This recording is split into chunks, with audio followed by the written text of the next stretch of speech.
Et l'école, justement, c'était pas ton fort, quoi. Je rentre au collège, je redouble ma 6e.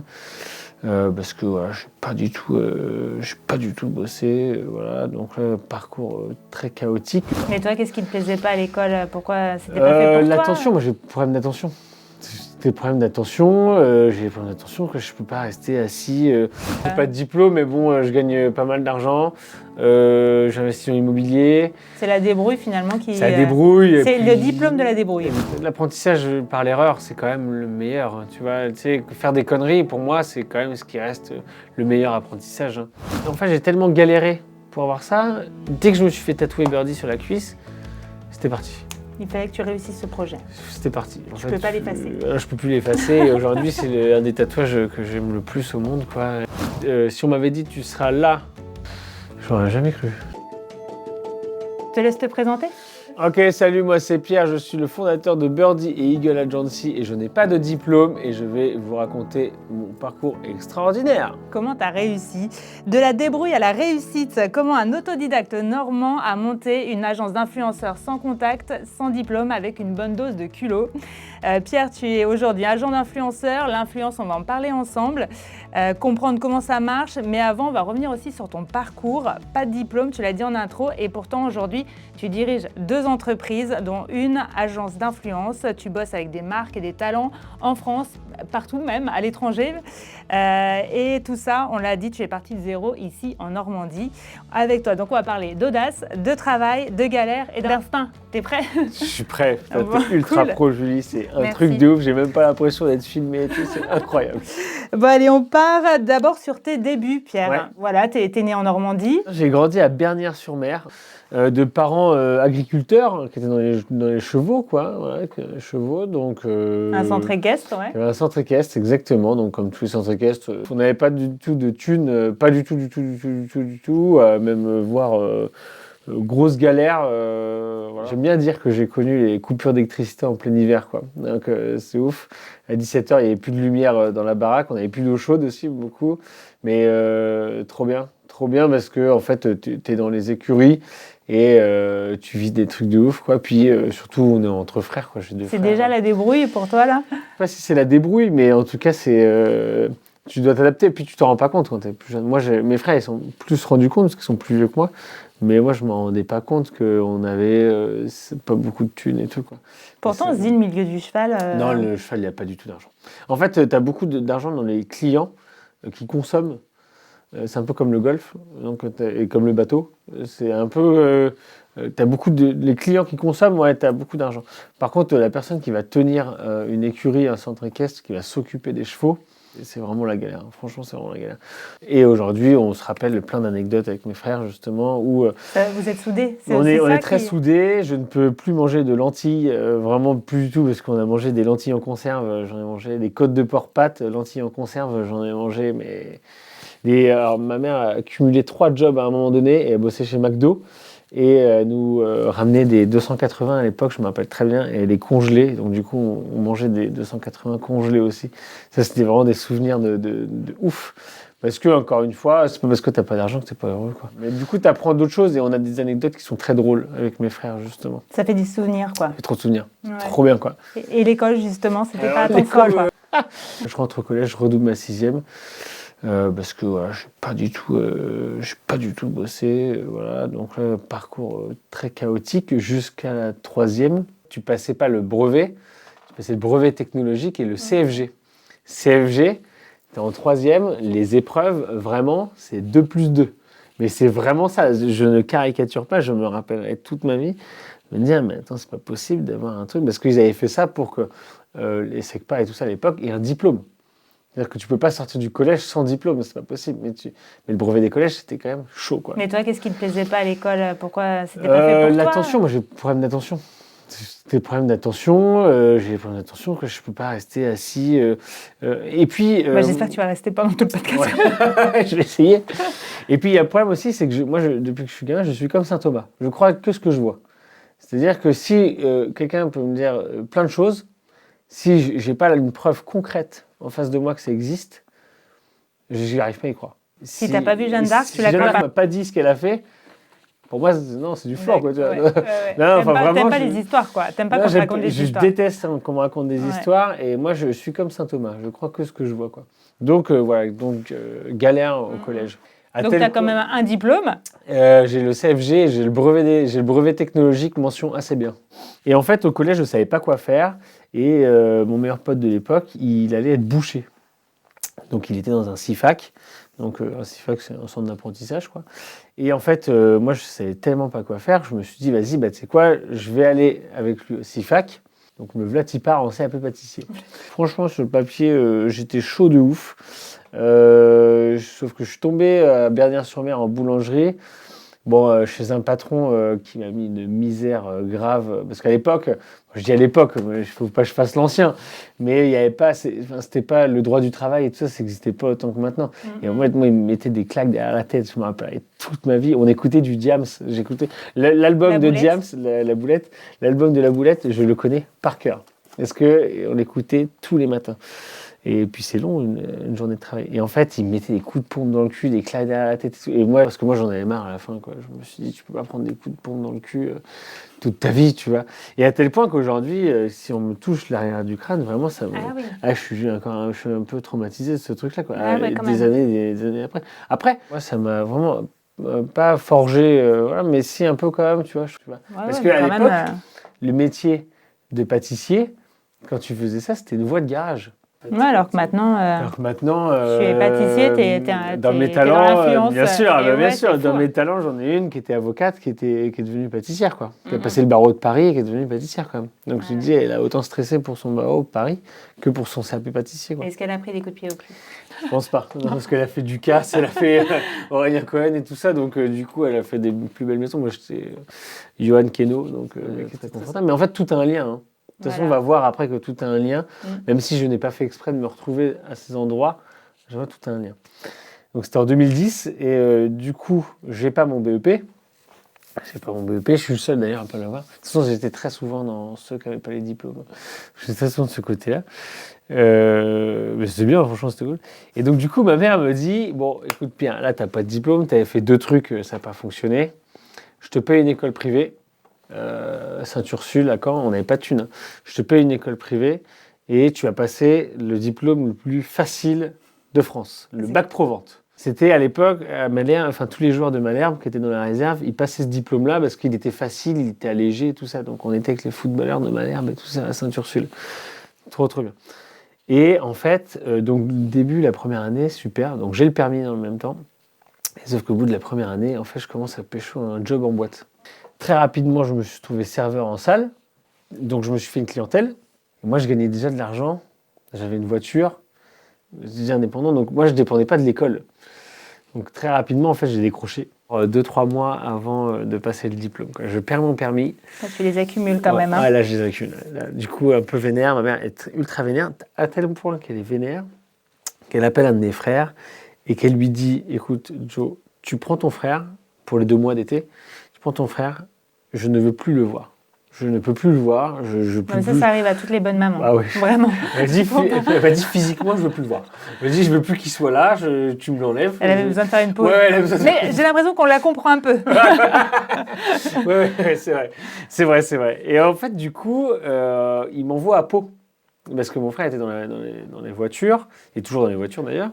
Et en fait, il faisait un métier, débosseleur sans peinture. Donc en fait, tu redresses la tôle des voitures, et en fait, tu as besoin de dégarnir les voitures pour donc dégarnir, t'enlèves toutes les... Ouais, dès qu'il y a un phénomène de grêle dans la région, bam, vous y alliez, et exactement. Puis on débossait toutes les voitures. En Europe, et lui, il était au Mexique. En Europe lui, il était au Mexique, lui. Et moi, il y avait un chantier à Pau. Après, mais plus tard, on verra que... Bref, je ne dis pas, mais voilà. Donc, on était... Donc là, on en a combien? 8e vie? Des bosseurs de voiture, quoi. Là, on est à 4e ou 4-5, je pense, un truc comme ça. Attends, si, ça va vite, hein, quand même. Et donc là, du coup, je pars à Pau avec Willy Boy, à l'époque, Wilfried, qui était le collègue de mon frère. Et en fait, on se retrouve... Donc, c'était pas à Pau même, c'était dans un tout petit village dans les montagnes. Et là, il y avait des fêtes de village tous les soirs. Double écart, 2 €. Donc là, tous les soirs, on prenait des tôles pendant 2 mois. Ce qui devait être ma punition, a été un truc où je me suis Éclaté. éclaté de ouf. Et Mais tu vas chercher aussi toujours un peu le truc, quoi. C'est de la mauvaise fréquentation, tu Mais vois. Et en plus, dans le même temps, je chope la varicelle. Donc, À 18 ans. À 18 ans. Parce que je suis dans l'habitacle d'une bagnole. Mais ça, c'est dangereux, non, la C'est varicelle? dangereux de ouf. Ouais. Je ne recommande pas. Quand vous avez des enfants, il faut qu'ils aient la varicelle le plus tôt possible. J'avais des Message boutons. de prévention. Ah, bien sûr, j'avais des boutons sous les pieds. Je suis resté 3 jours alité. Dans le même temps, ma mère, sans me le dire, elle me dit, bon, comme du coup on n'arrive pas à faire quelque chose de toi, tu vas reprendre l'exploitation familiale. Bon, Le centre équestre. Le centre équestre, c'est pas là où on gagnait de l'argent, mais bon, c'était pas très grave. Donc, je vais t'inscrire dans une école de jeunes cavaliers. Tu vas passer ton BPGEPS, donc c'était le moniteur 1. Tu vas passer ton bac pro, tu vas passer un bac pro, c'est facile. Tu vas l'avoir, tu vas reprendre les écuries et puis tu vas pas nous faire chier. Donc moi je me dis, écoute, je me laisse porter, quoi. Je me dis, vas-y, écoute, très très bien, quoi. Parce qu'en fait, dans tout ça, moi je me laissais tout emporter, quoi. Moi je me laissais porter Oui, comme... tu prends ce qu'il y avait à prendre, Ouais, quoi. Et je puis, décidais pas, sauf que tu avais toujours cette petite dérive vers où il fallait pas aller, quoi. Et en fait, de là, l'école où on était dans l'Orne, personne venait de là-bas. Et en fait, ce qui fait qu'on avait tous des vies différentes, des parcours différents. J'étais avec le fils de Laurent Baffy, là-bas, Benjamin, que j'adore, que j'embrasse, avec Paul, que j'embrasse, Paul Lafourcade. On était donc du coup 52, il y en avait 46 qui n'ont pas eu le diplôme. Ok, Parce c'était l'année la pire, quoi. En fait, la première année, on se fait virer de l'internat. Parce que c'est un internat filles-garçons, et en fait, du coup, comme tous les internats, tu vas chez les filles chez les garçons, puis tu fous le bordel. On a fait des bizutages de trucs de ouf, enfin, on a fait vraiment des trucs de ouf. Franchement, c'était les meilleures années de ma vie, vraiment. Et en fait, la première année, on se fait virer de l'internat, et on s'était avec Paul, c'est pour ça que je l'embrasse, on s'était mis un défi, et de la deuxième année, mais de passer quand même l'année sans logement. Et on a passé 1 an, sans logement. Et en fait, on avait dormi dans des bagnoles, enfin dans nos bagnoles. Et en fait, tous les soirs, on devait chercher un logement tous les soirs, quoi. D'accord. En fait, notre préoccupation première. Tu dormais chez des gens? Ouais, tu squattes chez des gens, quoi. Des anecdotes, j'en ai plein sur cette année-là. Mais du coup, toujours pas de diplôme. Pas de diplôme, rien. Et donc là, par contre, là, j'ai 20 ans, quoi. Là, j'ai 21 ans, ouais. J'ai 20 ans, 21 ans, quoi. Donc là, tu arrives à 21 ans, t'as pas de diplôme, t'as fait plein d'expériences. C'est chaud. Là, c'est chaud, là. Moi, j'ai dit à mon frère, je peux pas rester dans les chevaux et tout, machin, ça gagne pas de thunes et tout, c'est la mort et tout. Il m'a dit, reviens dans les bagnoles, viens avec moi dans les bagnoles. Donc, en fait, tout s'est fait naturellement. Okay. J'ai pas senti, à un moment donné, je me suis pas dit, là, c'est chaud, j'ai rien et tout dans les mains. Tu avais toujours un projet ou une aventure. Ça s'est fait naturellement. Et puis, j'ai la chance d'avoir 2 frères formidables. Donc, dont un qui m'a dit, vas-y, viens, on bosse ensemble. Donc, du coup. Là, tu es reparti dans les voitures. Je repars dans les bagnoles. Là, je fais 6 mois en Allemagne, 6 mois en Espagne, parce qu'il y a de la grêle là-bas. Et ça te plaisait de débosseler les voitures? De débosseler, ouais, quand même. Franchement, ouais, quand même. Franchement, au final, maintenant, sur le coup, en fait, c'est un travail d'horloger. Donc, il faut être très, très patient, ce que je n'avais pas du tout à l'époque. Mais maintenant, après coup, ouais, quand même. Là, si c'était à refaire, je le referais. Mais en plus en passion. Parce que j'étais parti en formation à Bourges. Et pareil, là-bas, j'avais rencontré... En fait, j'ai le don pour rencontrer des gens qui font des conneries, quoi. Tu vois. Et à chaque fois, j'attire les personnes qui font des conneries. Ouais, donc, du coup, en fait, l'entourage, c'est ça aussi, quoi. Heureusement que tu avais un socle finalement solide, la famille, quoi. La famille et les amis, quoi. Et donc, du coup, je pars dans les bagnoles. Je fais 4 ans, avec mon frère, 4 années de ouf. La grêle, à un moment donné, diminue. Donc, du coup, on fait Allemagne, Espagne, Paris. Parce que du coup, c'est un peu saisonnier aussi, quoi. C'est complètement saisonnier. Oui. Alors, tu prends beaucoup d'argent, par contre. C'était un métier très lucratif. Par contre, je travaille énormément sur une durée très, très courte.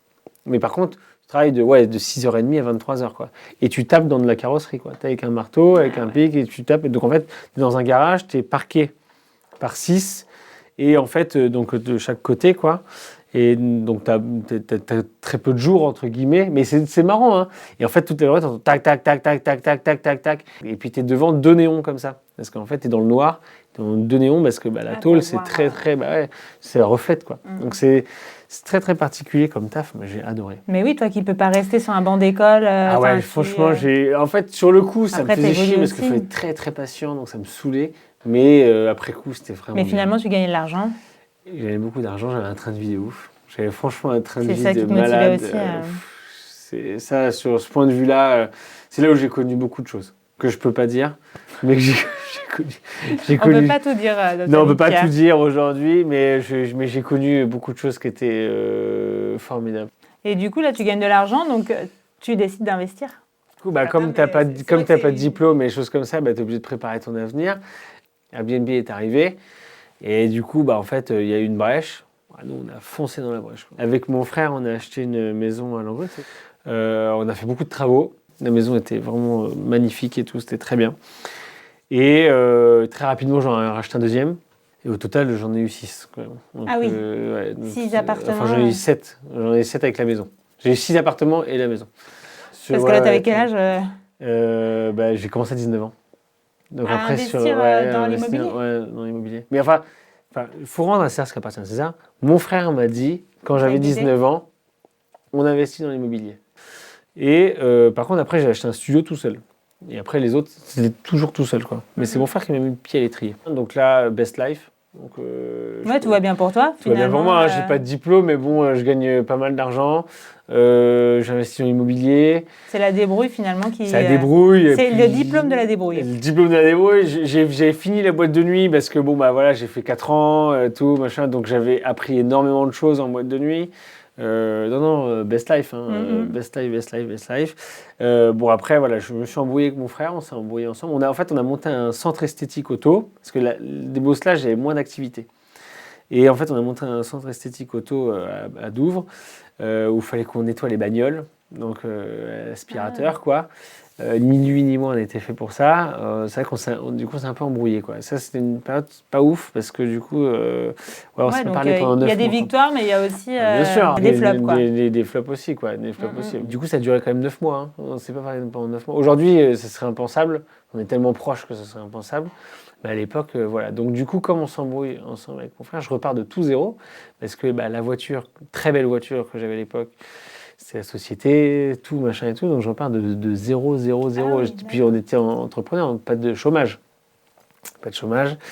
Enfin, je me rappelle que j'avais réussi à choper un chômage au bout de 3 mois parce que tu pouvais choper un chômage au bout de 3 mois. Je me rappelle, était découvert de 900 € et il me donnait une indemnité de 800 €.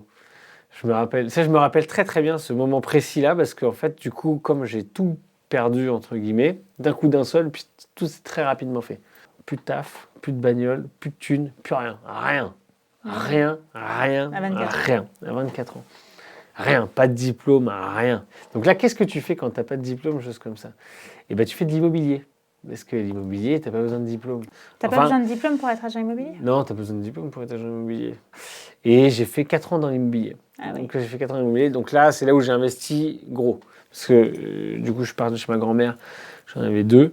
Et du coup, j'en ai racheté 4 dans la Ah oui, tu avais l'exclusivité sur les affaires.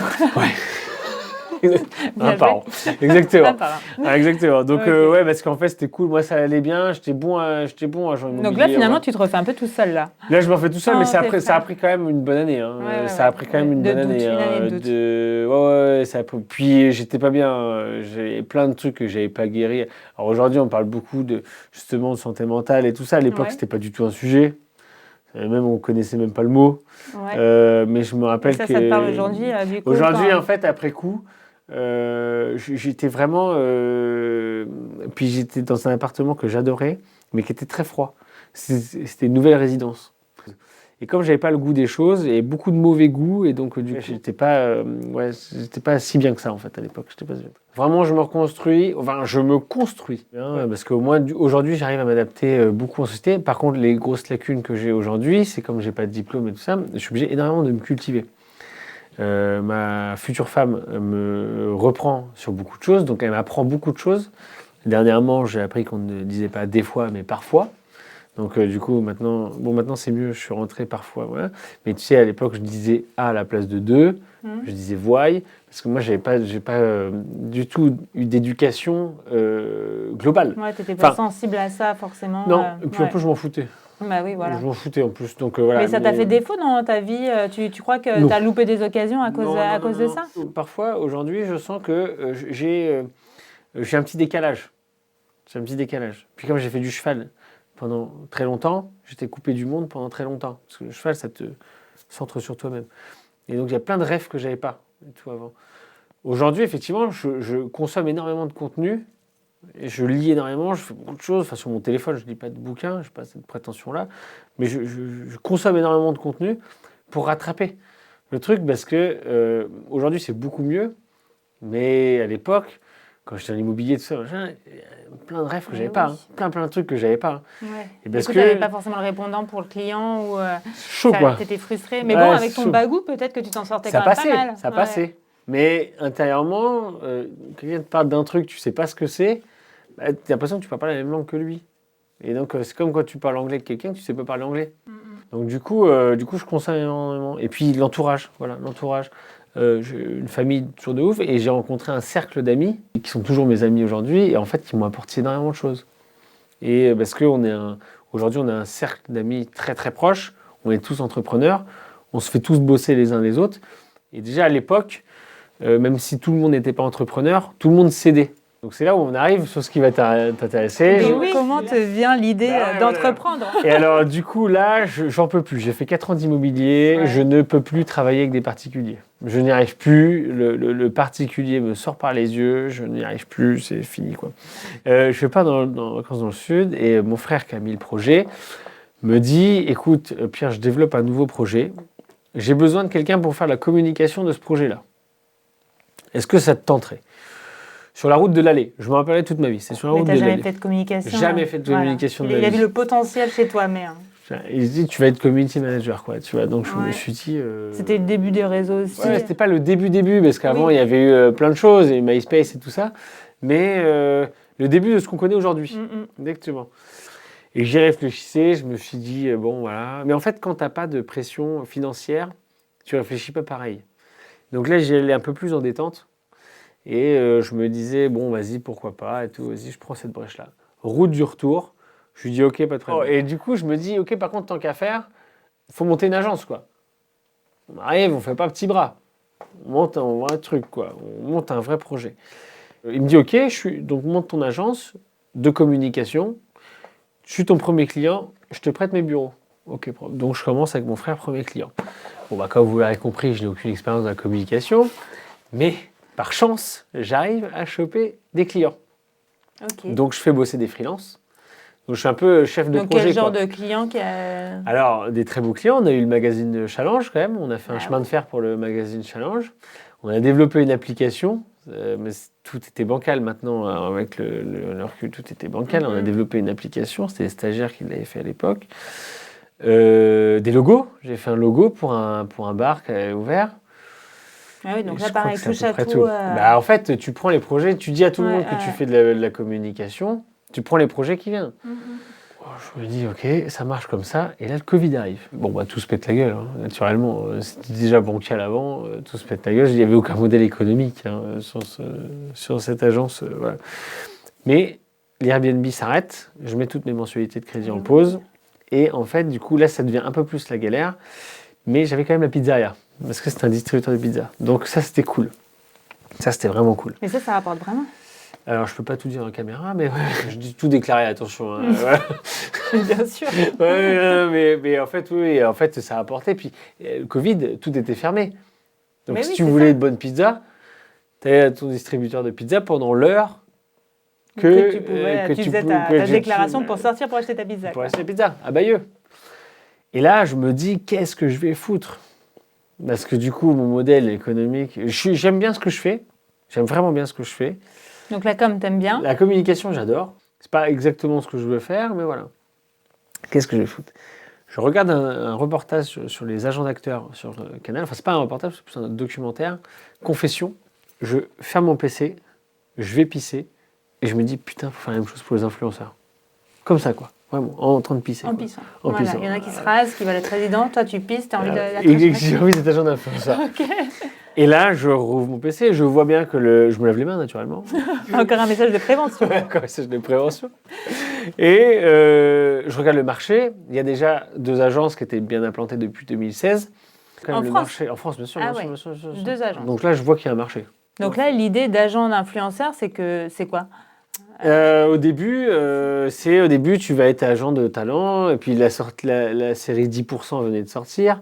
Ouais. Donc du coup, tu dis, bah en fait, tu vas faire la même chose que 10%. Tu prends de la com sur tu ce prends que un gagnent les pourcentage influenceurs. sur, Quoi. sur ce que gagnent les influenceurs. Et toi, tu leur apportes du business. Tu leur apportes du business, tu gères le démon entrante, enfin voilà, tu vois, t'es agent, quoi. Ouais. T'es agent, quoi. Donc là, le confinement, c'était 2 mois. Je passe 1 mois avec des potes où j'ai l'idée. Entre-temps, je rencontre une meuf sur Tinder.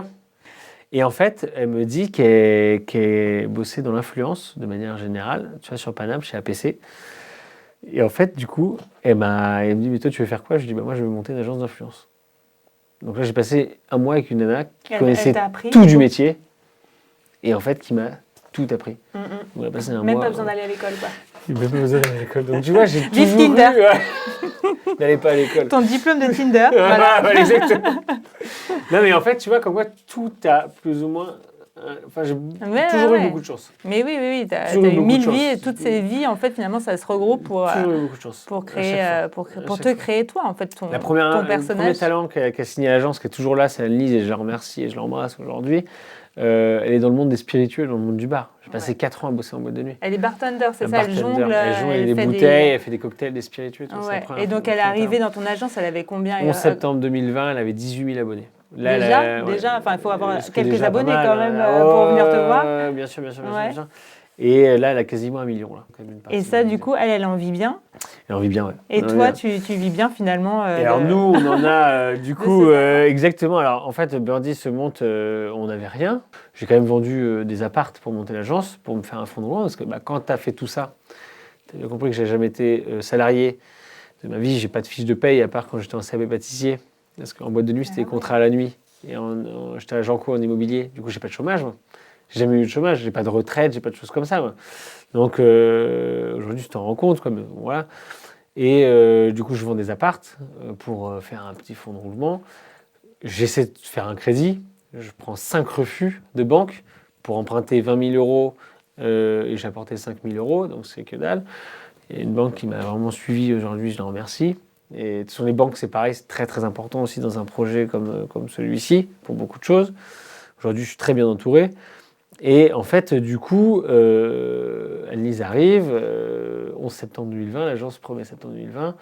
J'avais commencé avec des alternants, Estelle et Théo, que je remercie aussi aujourd'hui. Et voilà, quoi, tu vois, tu commences, t'as rien, quoi. T'as rien, t'as une influenceuse. T'as un talent. T'as un talent. Voilà, tu peux pas faire vivre une entreprise. Déjà, il faut qu'elle vive elle. Déjà, il faut qu'elle vive elle. Et puis, attends, elle a 18 000 abonnés. À l'époque, 18 000 abonnés, c'est que dalle le poste. C'est que dalle. Et puis, pareil, on était en Normandie, placement de produits, machin et tout. Enfin, c'était que dalle. Première année très compliquée. Première année très très compliquée. Je finis à moins 13 sur le bilan, quoi. Moins 13 000 Moins 13 000 sur le bilan. Donc là, la première année, j'ai mis tout ce que j'avais construit. Et qu'est-ce qui te faisait tenir finalement? Parce que comme généralement, tu t'es dit sur tes expériences précédentes, ça marche pas, je passe à autre chose. Là, tu étais quand même mieux, quoi. En fait, Birdie, tu vois, le problème de Birdie, c'est que le premier mois de l'agence, je suis parti à Ibiza, parce que c'était déjà prévu. Et en rentrant d'Ibiza, je me suis fait tatouer Birdie sur la cuisse. Et depuis ce jour-là, Birdie, c'est une trace indélébile. Et en fait, j'en ai tellement chié, à partir du moment où j'ai eu l'idée, où j'étais en train de pisser, et le moment où j'ai ouvert l'agence, il y a eu 4-5 mois, enfin même pas parce qu'on est sorti de confinement au mois de mai, j'ai monté l'agence en août, où en fait j'ai vraiment galéré pour monter l'agence parce que personne n'y croyait. Personne. Mais c'était pas très concret non plus pour tout le monde. C'était pas du tout concret, moi je savais même pas où est-ce que j'allais. j'allais. Je vais te poser des questions parce que l'influence... Avec plaisir. Mais en fait, et beaucoup de choses. Et en fait j'ai tellement galéré pour avoir ça, dès que je me suis fait tatouer Birdie sur la cuisse, c'était parti.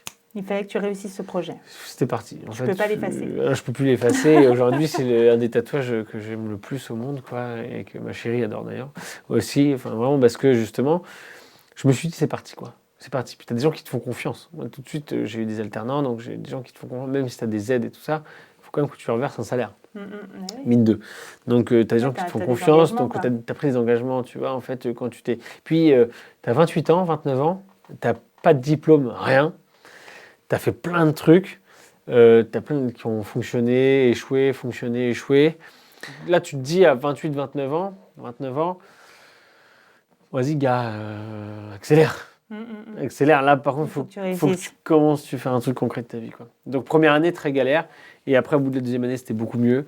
Troisième année, quatrième année, cinquième année, qu'on vient de finir. 5 ans. Ouais. Raconte-moi un peu la vie de l'agence. Ouais. Aujourd'hui, je suis influenceuse. Je viens te voir, même si j'ai 100 abonnés. Tes talents, quoi. On est tes talents. Ouais, il faut avoir un talent. Ouais. Alors, tu es talent. Mais effectivement, il faut avoir un talent. On dit plus trop influenceur. Ouais. On peut plus dire créateur de contenu ou talent. Non, moi, je suis un des plus gros fervents défenseurs de nos talents et de l'influence de manière générale, parce que c'est un métier qui est très, très dur, dans le sens où, en fait, tout le monde te critique. Par contre, tout le monde consomme ton contenu. Tu dois tout le temps te remettre en question. C'est très dur parce que tu as une pression tu dois tout des autres. Créatif aussi. Bien sûr.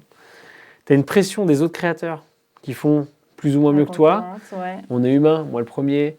Tu te dis, bah non, je suis pas bien, je suis pas belle, je me sens pas bien dans mon corps. Moi aussi, je me dis ça. Ce que je fais, c'est pas assez bien et tout ça. Et tu vois quelqu'un d'autre qui arrive et qui te dit, mais il est mieux que moi et tout ça. Donc toi, tu les coaches un peu moi je les écoute. C'est très, très marrant notre relation. Parce qu'on n'est pas amis, on n'est pas collègues de travail, on n'est pas des inconnus, on est très très proches. Voilà. Mais on ne connaît pas nos vies intimes.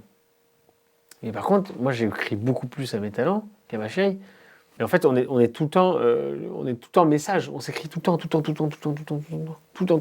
s'écrit tout le temps. Et moi, ça, j'adore cette partie-ci. Donc en fait, c'est vraiment ça. C'est le top dans mon métier, c'est de la relation qu'on a.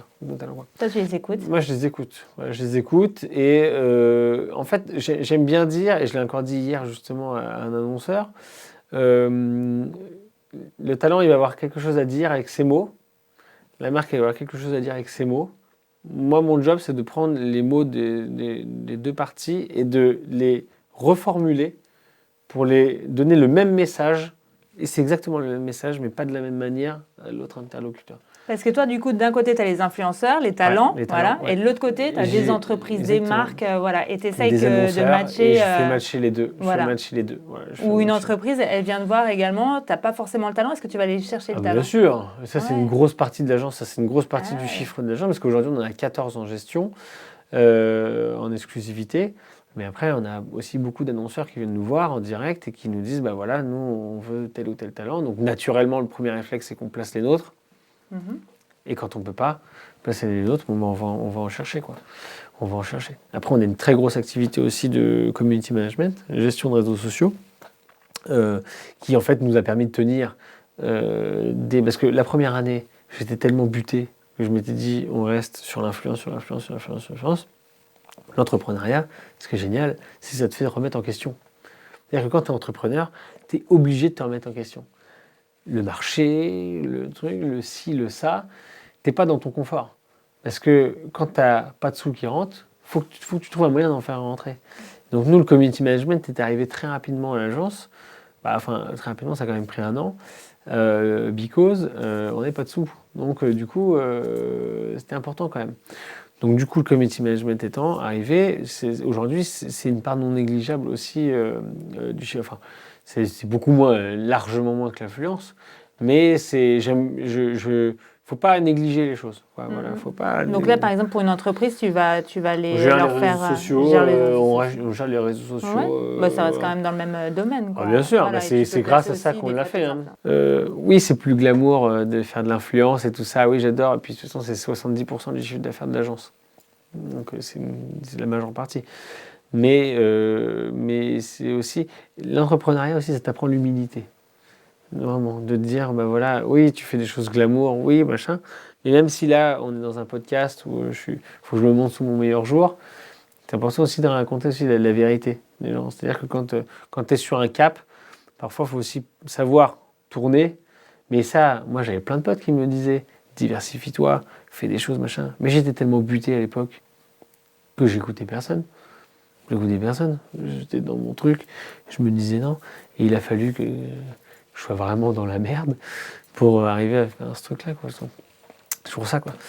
Mais l'influence reste quand même la majeure partie, je dirais même que c'est 75% du chiffre d'affaires, même voire 80% du chiffre d'affaires de l'agence, quoi.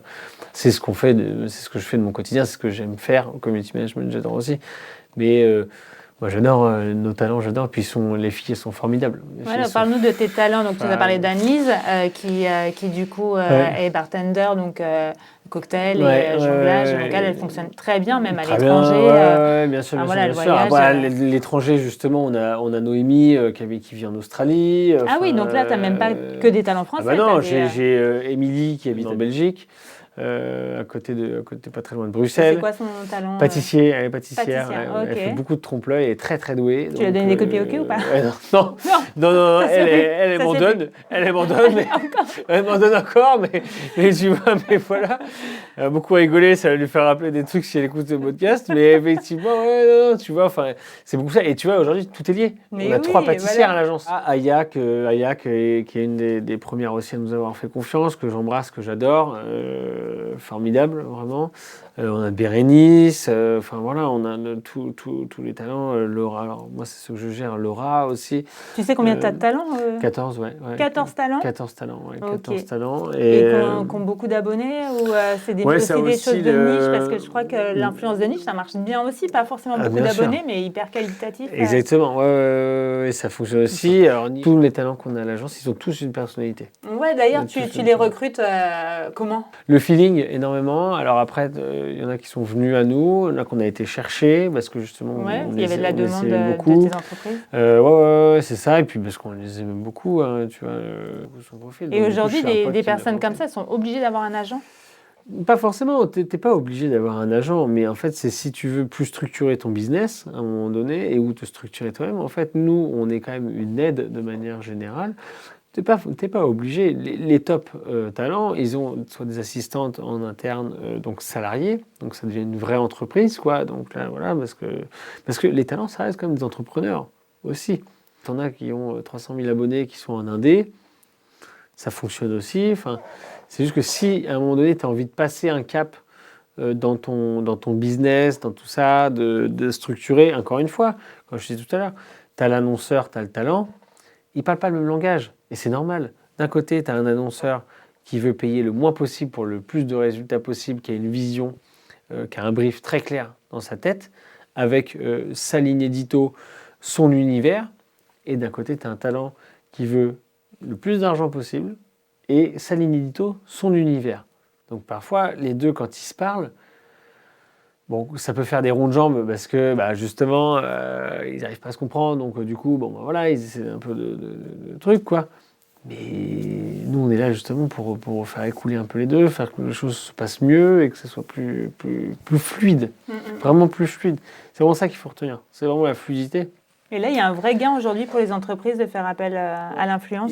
Alors, oui, c'est systématique. Oui, alors merci de poser cette question-là, qui est quand même une question qui est importante. Nous, j'aime bien dire qu'on est une brique indispensable dans la stratégie globale.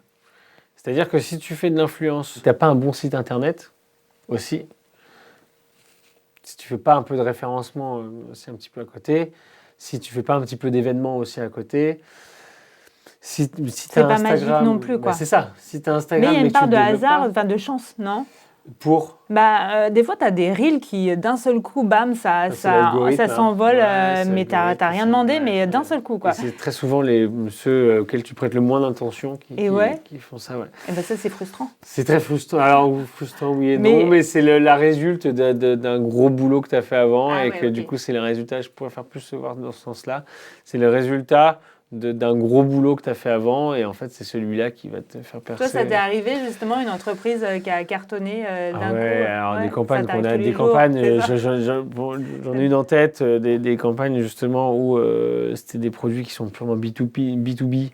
On s'est dit ça va jamais fonctionner, tout ça a cartonné. Et des campagnes où je me suis dit ça c'est bon, ça va cartonner, ça va flop complet. Ça. Ouais, c'est ça, c'est dur sur les réseaux parce que tu as du mal à finalement à jauger. Je trouve qu'il y a une part de... Ouais, alors après, maintenant du coup, ce qu'on dit aussi à nos clients, et ce qui est vrai, c'est vraiment, c'est un résultat, c'est en fait, on est un pan de la publicité, nous. Donc quoi que tu fasses, même si tu génères des ventes, même si il ne faut pas que ce soit l'objectif premier. Dans tous les cas, tu auras associé ton image. En fait, c'est la publicité, c'est plein de petites actions, tout le temps. Ouais, faut être présent. Il faut être présent tout le temps. Tout le temps. Finalement, peu importe le qualitatif, quoi, non? C'est le quantitatif qui compte? Non, qualitatif énorme. Bah oui, alors tu peux poster beaucoup, mais si c'est pas qualitatif, ça fonctionnera jamais, hein, pour le coup. Hein. Mais non, c'est plus compliqué que ça. C'est pas que c'est très compliqué. En fait, c'est simple, mais il faut être naturel et laisser faire les choses. C'est-à-dire que si ton délire c'est de poster beaucoup, poste beaucoup. Parce que c'est une bonne chose. Si ton délire c'est de poster moins, bon bah poste moins. Non, ouais. J'allais te demander justement si tu avais un conseil pour des gens qui voudraient devenir influenceurs. Oui, travaillez. Soyez au bon endroit au bon moment. Postez beaucoup, mais à la fréquence qui vous convient. J'en ai à l'agence qui poste tous les jours, à l'agence qui poste tous les 3 jours, 4 jours. Postez beaucoup, mais il n'y a pas de règle pour réussir. Aucune règle. Il n'y a aucune règle. Aucune règle. Tu sais, je faisais aussi un parallèle avec les artistes, les sculpteurs, les choses comme ça. Pourquoi il y en a qui percent, pourquoi il y en a qui percent pas? Alors, ils sont talentueux à 99%, mais tu as toujours 1%. Ça va être un moment où tu as été au bon endroit au bon moment. Et nous, c'est un peu ça aussi dans le métier. Ouais. Et là, tu gagnes bien ta vie avec une agence avec 14 influenceurs. Ouais, c'est cool. Ouais. Là aujourd'hui, c'est plus cool. Aujourd'hui, la vie est plus belle, assez pour vivre à Paris. Ouais. Donc aussi, là, vivre à Paris et Caen. Paris et Caen, quoi. Donc non, aujourd'hui, la vie Parce est. que finalement, Caen, c'est voilà, t'as d'autres horizons. Alors si, on a quand même, on a 2 très gros clients donc en community management, qui est le centre commercial Côte d'Arc. On est très très fiers de les représenter parce que moi, c'est le centre commercial de mon enfance. Et donc je les kiffe, quoi. Vraiment, c'est un honneur pour nous de les représenter. Donc là, tu gères le community management. Enfin, un petit peu d'influence aussi avec eux. Et le seul client qu'on a en influence, et là par contre, je suis très très très très fier de le dire, autant que Côte d'Arc aussi, mais c'est Quand la mer habitat, c'est un bailleur social. Ouais. Ça fait 3 ans qu'ils nous font confiance. Donc là, j'espère bientôt re-signer pour la 4e année avec eux sur de l'influence, donc avec Mourad. Ils ont pu saisir. Ah ouais, donc avec un influenceur qui s'appelle Mourad. On a Mourad. un talent en fait qui s'appelle Mourad, que j'embrasse aussi, j'embrasse Stéphanie, j'embrasse tout le monde. Où en fait, un jour Stéphanie, qui est la directrice marketing, vient me voir, me dit voilà, Pierre, on a fait 12 millions d'euros de travaux sur des tours en plein quartier, quoi. Comment on fait pour le dire aux gens? Parce que sinon, on fait un post sur Instagram, les gens s'en foutent. Et tout de suite, Mourad, je l'avais en tête. Ah, c'est un talent que tu connaissais. Je le connaissais qui n'était pas à l'agence. D'accord. 2 ans que je le connaissais, je ne l'avais pas fait bosser. Et je lui ai dit un jour, on bossera ensemble. Et en fait, elle me parle du projet, je dirais que je me dis, le match, il est fait, quoi. Le match, il est fait. J'ai la personne pour toi. Ça fait 3 ans qu'on est ensemble. Trop bien. Et en fait, du coup, là, aujourd'hui, à Fréquence, on a 5 formats par an. Et en fait, voilà. Et ça marche sur les réseaux Ça marche fort. Ah ouais. Ça marche très, très fort. Bah oui, parce qu'en fait, tu es un bailleur social. Ouais. Tu t'y attends pas. Bah non, pas du tout. Tu t'y attends pas. Tu vois, et puis Mourad est très solaire. D'accord. Mourad est très, très solaire. Il apporte un truc. Il apporte vraiment une vision, un design. Je ne verrais pas quelqu'un d'autre faire ça mieux que. Enfin, vraiment, il apporte vraiment sa vision du truc, quoi. Et donc, en fait, moi, je suis très, très fier. Déjà, alors, c'est le seul client qu'on a dans le public. Enfin, c'est pas vraiment public, d'ailleurs. Et aussi, c'est le seul client qu'on a en influence en Normandie, quoi. Et en fait, j'aime bien le dire parce qu'il y a énormément de boîtes. Alors, ça va sûrement changer bientôt, j'espère, parce qu'on a répondu à des choses et tout ça. Mais ça fait 5 ans quand même. Mais moi, j'ai envie de dire, certaines marques, putain, attendez, les gars, il y a un bailleur social qui vous met à l'amende, quoi. Et tu dois avoir énormément de pédagogie à avoir avec les entreprises parce que c'est récent finalement aussi. Alors, peut-être pour les Normands. Voilà. Tu sais, quand tu es en Normandie, tu dis je suis dans l'influence, ils te disent moi j'ai une page Facebook. Quand tu es à Paris, tu dis je suis dans l'influence, ils te disent c'est qui tes talents. Effectivement, à Paris, c'est pas du tout le même métier. Ça n'a plus rien à voir. Et puis là, depuis 1 an et demi, 2 ans, l'agence. Mais pourtant, on n'est pas loin, quoi. Non, mais tu sais, même de manière générale, l'influence, c'est Paris, quoi. Il y a une des top influenceuses en France qui a quand même dit que Lyon, il n'y avait pas de boulot pour elle à Lyon. Lyon, Lyon, c'est quoi, c'est la 3e ville de France, je crois. Tout le monde. Parce que Paris, c'est là où. Mais Paris, c'est. Bon, après, moi, je suis tombé amoureux de Paris, donc je pourrais pas. Je suis tombé vraiment amoureux de cette ville. Mais tu aimes toujours la Normandie. Bien sûr. Et là, tu grandis encore, tu as une deuxième agence, du coup. Ouais, depuis. Alors, j'ai monté il y a 2 ans. À 2 ans, en fait, je l'ai monté par opportunité parce qu'un client, un client dans l'influence m'a demandé d'autres missions. Et donc, du coup, des missions pour organiser des défilés de mode. Donc, agence mannequin et agence modèle événementiel. photo, pas mannequin, parce que mannequin, il faut avoir une licence, ça, D'accord. modèle photo, casting, égérie, événementiel. On fait beaucoup de casting, là. Mais ça peut être, pour nous, là, on cherche une maquilleuse, par exemple. Enfin, on a une demande pour un acteur sur un très, très court métrage. Et là, on reprend toute la partie casting. Donc, en fait, parce que j'aimais bien aussi ce truc-là aussi, d'avoir plus de physique, là. Pas forcément, parce que dans les réseaux, tu dépends aussi énormément des réseaux sociaux. Donc ça, j'adore les réseaux sociaux. Mais chez Eagle, c'est plus de l'humain en direct, quoi. Pas besoin des réseaux, pas besoin de rien du tout. Voilà. Ouais, toi, tu fais vraiment confiance à l'humain. Ouais. Bah, moi, sans l'humain, je sais pas créer. Et puis après, tu sais, non, mais c'est quand même quelque chose de rencontrer quelqu'un et de savoir le potentiel qu'il peut avoir. Il n'y a pas tout le monde qui... Ah ouais, dans ce sens-là. De sentir alors, en fait, le maintenant, potentiel je de sens, chacun, quoi. tu vois, même sous mes airs d'abruti, parce que je fais souvent l'abruti volontaire, tu vois. Parce que, comme ça m'apprend à connaître vraiment l'humain. Parce que comme ça, la personne, elle se dit, bon, bah, le mec, si c'est quelqu'un qui a un mauvais fond, il se dit, bon, le mec en face de moi, il est teubé, il comprend rien, du coup, je me dévoile et j'essaie de la voir. Et là, tu rencontres la vraie nature des gens. Si la personne est profondément sincère et véritable, tu sais que tu peux te livrer. Il n'y a pas de galère. Parce qu'en fait, dans toutes mes expériences, j'ai rencontré énormément de gens. C'est souvent ce que je dis. J'ai eu une discussion il y a quelques mois avec ma chérie, justement là-dessus. On parlait d'une personne qu'on avait rencontrée en soirée. Et on n'était pas d'accord sur cette personne-là. Et effectivement, moi, je disais, j'ai eu la chance dans ma vie de rencontrer énormément de gens. Et en fait, du coup, quand tu rencontres énormément de gens, de tout horizon, aussi, c'est très important à préciser, de tout horizon. Et en fait, du coup, comme tu rencontres plein de gens de plein d'horizons, et ben en fait, tu apprends la nature humaine. Dans plein de situations, tu apprends la nature humaine. Et moi, j'adore les gens. Je trouve ça cool. Mais je pense que c'est ta force, en tout cas. Ouais, j'adore rencontrer des gens. Ouais. Et justement, de vivre à fond, c'est une force ou une faiblesse? Parce que, tu vois, on l'a dit, tu avais 10 000 vues ou 10 000 mais vues. alors ça, merci d'apporter le sujet. Moi, je ne comprends pas les personnes qui ne vivent pas la vie qu'ils veulent avoir et qui ne vivent pas la vie pleinement. C'est-à-dire que moi, je ne prends jamais de vacances. Je déteste. Enfin, c'est pas que je déteste les vacances. Parce que si je dis ça, ma meuf, justement, va me tuer. On coupe. On va couper ça. On va faire une version pour elle. Voilà, on va faire une version pour elle. Voilà, on a pris 4 jours l'année dernière. C'est d'ailleurs là où je l'ai demandé en mariage. C'était vraiment la seule fenêtre. C'était ces 4 jours-là. Tu avais 4 jours de vacances, tu as fait une demande en mariage. Voilà. Ouais. Mais en fait, non, mais après, j'ai la chance d'énormément prendre l'avion, de prendre le train pour le boulot. Travail, donc ça, c'est formidable. Mais je ne supporte pas les vacances. Mais il faut que ton binôme.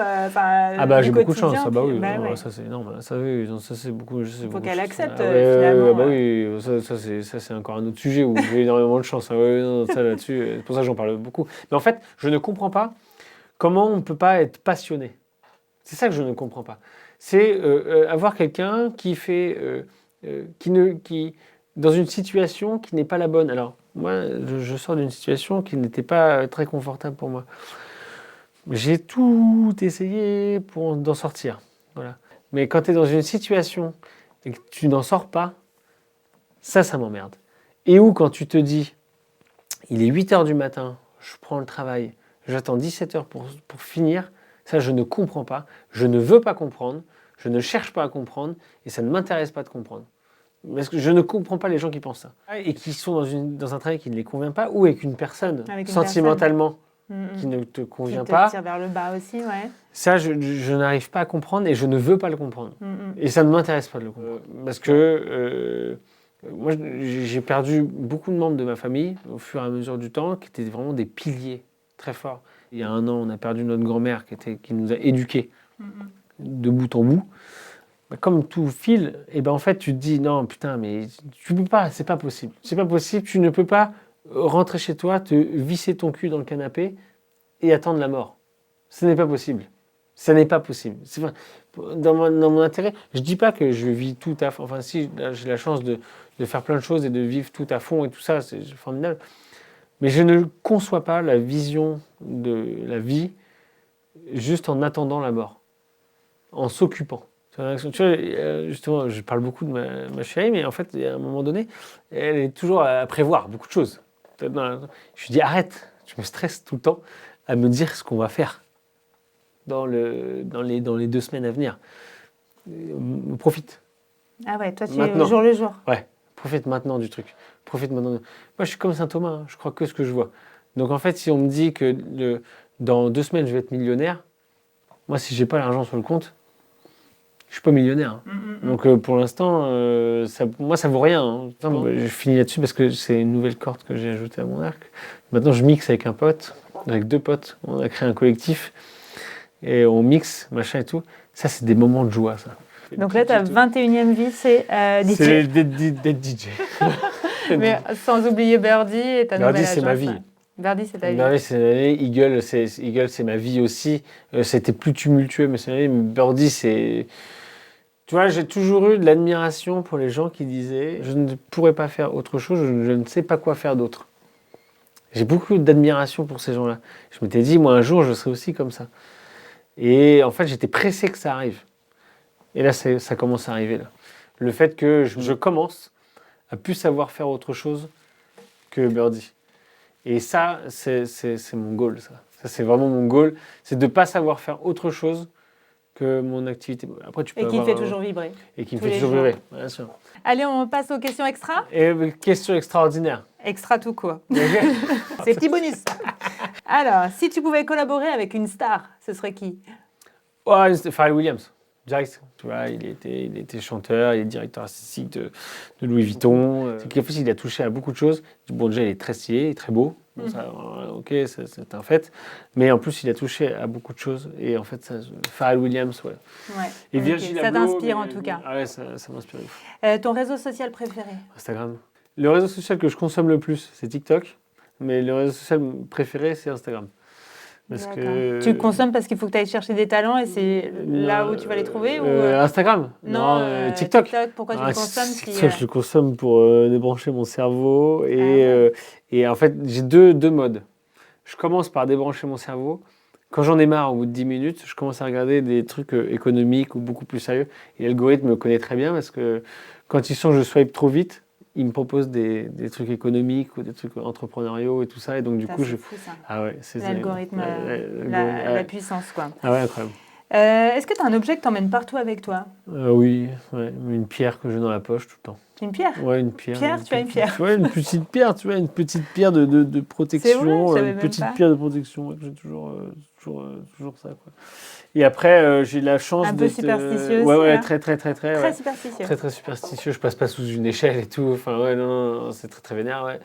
Tu sais, je suis toqué, quoi, tu vois. Mais, non, et après, par contre, un objet, je suis tatoué partout. Et justement, pour garder ces objets-là, bah, du coup, Ouais, tu nous as parlé du tatouage de ton entreprise, mais... Ouais, mais j'en ai plein partout. Ah oui, ça se voit pas? Non, justement, je ne veux pas que ça se voit. D'accord. Je ne veux pas... Donc, tu as une part de pizza, j'imagine? J'ai une part de pizza. Ah ouais, une part de pizza ça raconte ici, aussi toute là, ta vie? Ouais. Ah, génial, ok. Toute ma vie, j'ai la marque de... J'ai un pote à moi qui a créé une marque de bière, je l'ai tatoué ici, tu vois, enfin, ouais. J'ai plein de tatouages partout, ouais. Et justement, ça me permet de les emmener un peu partout. Et par contre, je ne veux pas que ça se voit. Ok. Si tu pouvais rejouer une scène de ta vie, vu que tu as eu 1000 vies, ça serait laquelle?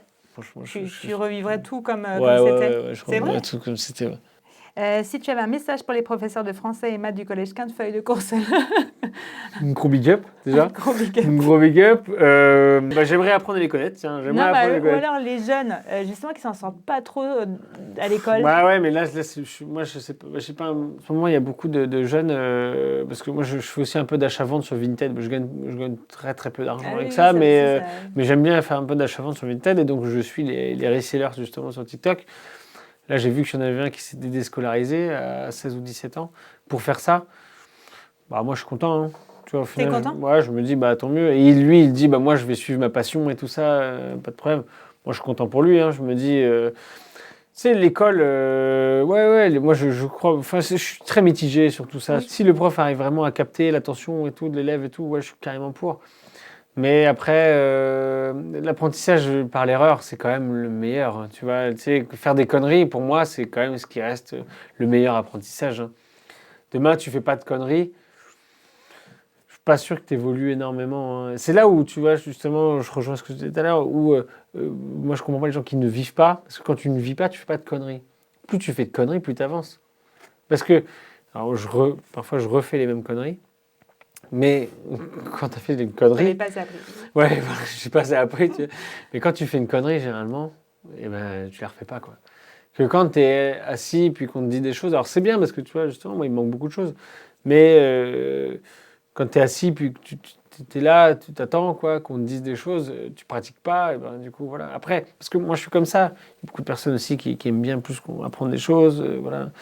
Ce sera un sujet d'ailleurs plus tard, justement, si j'ai des enfants et tout ça. Moi, si à un moment donné, ils veulent partir pour faire des choses, moi je suis pour, hein. Franchement je suis pour, parce que faut qu'ils s'éclatent, quoi. Faut qu'ils s'éclatent, en fait le monde est merveilleux.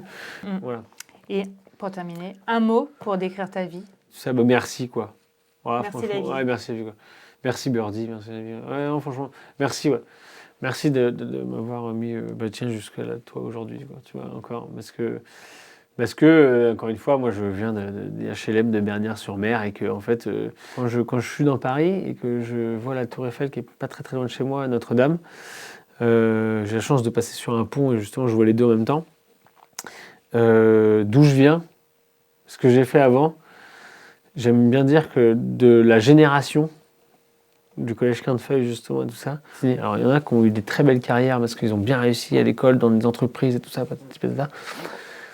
mais de tout ce que j'ai fait avant, que je ne peux pas dire là, tu vois, toutes les situations que j'ai connues et tout ça, si on m'avait dit tu seras là, j'aurais jamais cru. Mes erreurs, mon parcours m'ont permis d'arriver là, donc le dernier mot de la fin, ça serait merci, quoi. Merci Pierre, merci d'être à toi, venu sur le podcast Extraordinaire, nous raconter toutes tes aventures.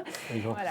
Donc si vous aussi vous avez un parcours atypique comme celui de Pierre, mais on n'en demande pas autant, ou un métier insolite, vous avez vécu quelque chose d'extraordinaire, venez me le raconter ici dans le studio en Normandie.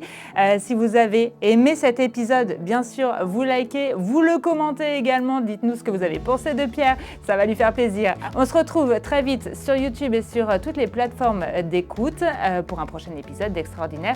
À très vite pour un prochain podcast.